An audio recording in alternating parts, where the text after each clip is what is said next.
In this lesson, we'll learn a little bit about the anatomy of letter forms. Alright, so in the previous lesson, we learned a little bit about type terminology. Now, I'm going to be working with the project file 04_begin in this lesson if you want to follow along there at home. So I have in front of me here some letter forms. Now, these letter forms actually have anatomical features, much like the human body does. Now, obviously, they're going to be named something different, and they're probably not going to have much to do with the human body, but there are a lot of different components here that work together to make up each one of these letter forms. Okay, so let's go ahead and start by talking about the three horizontal lines that travel through this type. Now, these are invisible lines. Let me go ahead and bring in some visual representations of those for you here. Alright, let's go ahead and talk about this line at the top first. This is actually called the cap line, or the cap height of this typeface. This is the height of all the uppercase letters in this particular typeface, which is Adobe Garamond, by the way. Now, let's go ahead and bounce down to the bottom of the letter forms, and you can see here that we have the baseline. Now, this baseline is the invisible line that all these letter forms rest on.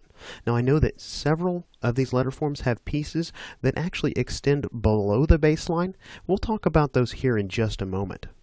Now, the third invisible line we have here is the X height, and it's named this because it is the height of the lowercase letter x for the typeface. So you can see that this invisible line runs through really the top of most of these lowercase letters. Now, again, just like we had with the baseline, we have exceptions to the X height, whereas is exhibited here by the lowercase letter h. We'll also talk about that here in just a moment. I tell you what, let me go ahead and bring in some highlights for you on some of the different features we're going to talk about here. So I'll go ahead and reveal that layer. And if you remember in the previous lesson, we talked briefly about this foot shape. Now, I mentioned we'd come back to that. This little foot shape here is actually called a serif. Let me go ahead and bring in the descriptions here of each of these. So we'll go ahead and zoom in on that. And now you can see here that in this case, the serif is right-angled, but serifs can also be oblique. And it's quite simply this foot shape at the end of a stroke. Now, that word stroke is something we also don't really know what that means. So let's go ahead and bounce over here to the lowercase letter o, and you can see that I've highlighted the stroke for this letter form. Now, the stroke is just simply any line that defines the basic form of a letter. So each one of these letter forms has a stroke. Now we'll go ahead and move over here to the left of that letter O, and I told you that we would come back to these pieces of the letter forms that actually went below the baseline. These parts of those letter forms are actually called descenders. And if we zoom out here, you can actually see that there are 5 different letter forms in the word typography that have descenders on them.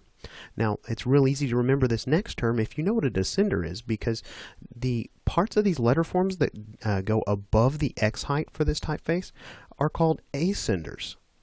That should be really easy for you to remember.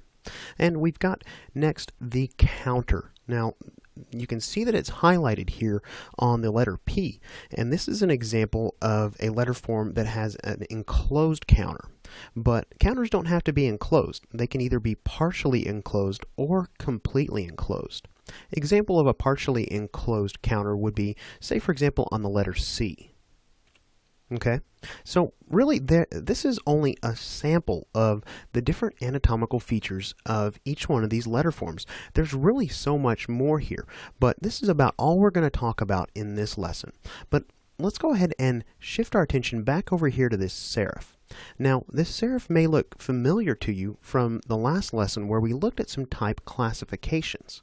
Several of the typefaces that we had shown in that lesson for those type classifications actually have these serifs on them. And one of those classifications actually has the word serif in the name of it. If you remember, one of those classifications was called sans serif. Sans simply means without. I'm going to go ahead and bring in one last layer here. I'm going to show you an example of a sans serif typeface. Now, this is a fairly common sans serif typeface titled